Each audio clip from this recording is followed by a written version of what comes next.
Bonjour tout le monde. Aujourd'hui, Johanka et moi, Johanna, voudrions bien vous présenter le baptistère Saint-Jean de Poitiers. Anciennement, le bâtiment qu'on appelle baptistère aujourd'hui était par des antiques termes romains. Plus tard, les chrétiens ont utilisé ce terme pour le fond baptismaux. Souvent, les baptistères étaient construits près des églises. On a construit des bâtiments auprès des églises parce que les gens pas encore baptisés n'avaient pas le droit d'entrer l'église sacrée. Les bassins étaient souvent assez grands, pas comme les bassins d'aujourd'hui, parce que habituellement les personnes recevant le baptême devaient plonger dedans. Dès le 8e siècle, les baptistères devenaient de plus en plus insignifiants, puisqu'on commençait à baptiser des petits bébés. Le baptistère le plus connu est peut-être celui de Florence, le baptistère San Giovanni. La partie centrale du bâtiment a été construite au IVe siècle, derrière une église qui était là.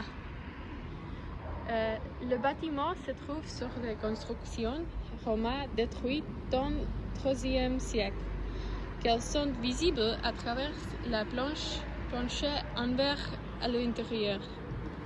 La plupart des églises ont un type de plan qui se développe en longueur, comme l'église Saint-Pierre à côté du baptistère. En comparaison avec la baptistère, qu'un plan centré.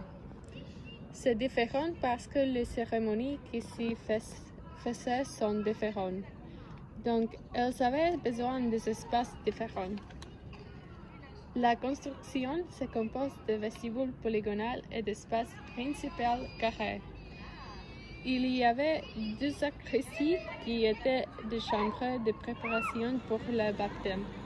La corniche est décorée avec de petites sculptures d'animaux et de figures qu'elles sont très mignonnes.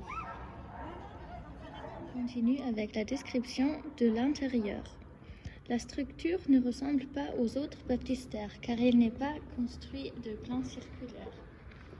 Après le vestibule, il s'ouvre la salle principale avec la piscine. La piscine est octogonale et avant elle était moins profonde. On l'a approfondie pour fondre des cloches. Sur les trois côtés, il y a chaque fois une abside.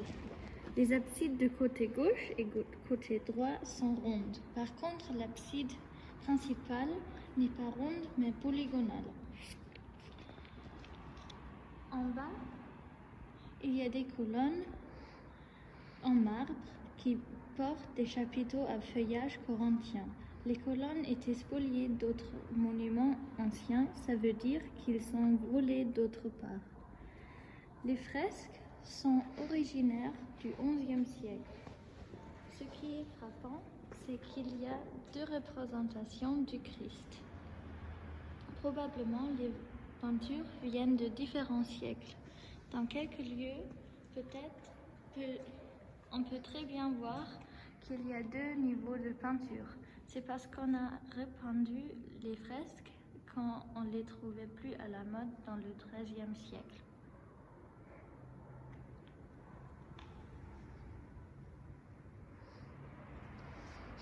Le baptistère sert comme un musée qui expose des monuments de la dynastie mérovingienne. C'est ouvert tous les jours, sauf le lundi, de 2h à 14h. L'entrée coûte 3 €. Il est situé près du musée Sainte-Croix et l'arrêt de bus s'appelle Baptistère Saint-Jean. C'est l'un des plus anciens bâtiments à Poitiers. Vous devriez venir ici parce qu'il est représentant de la richesse historique de la ville de Poitiers, célèbre dans les études d'art médiéval. C'est peut-être intéressant pour vous si vous voudrez faire l'expérience de quelque chose d'éducatif, spirituel et inspirant.